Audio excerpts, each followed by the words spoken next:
So kita nak masukkan dalam kereta. Jom, let's go. Terima kasih banyak yang mana order dengan Harumi Bakery.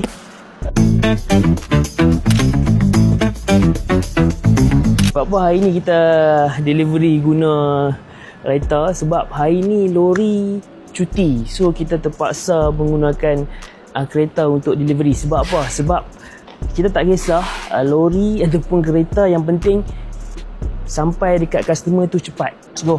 Terima kasih banyak yang mana order dengan Harumi Bakery.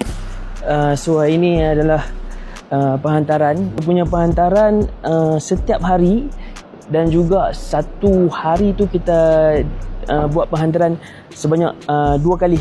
So maksudnya macam waktu sekarang ni jam 11 dan juga petang. So 2 kali lah kita delivery. Ni semua yang order semalam tau. Yang order semalam, hari ni kita dah delivery. So boleh tengok kita terpaksa guna kereta lah. Jadi nampak, boleh masuk tengok dalam.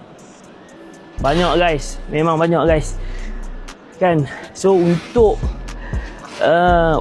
nak cepat sampai dekat customer, kita terpaksa menggunakan kereta untuk sampai dekat customer.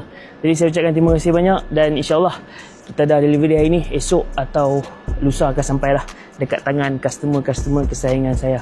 Keep support Harumi Bakery. Rasa klasik dengan sentuhan moden.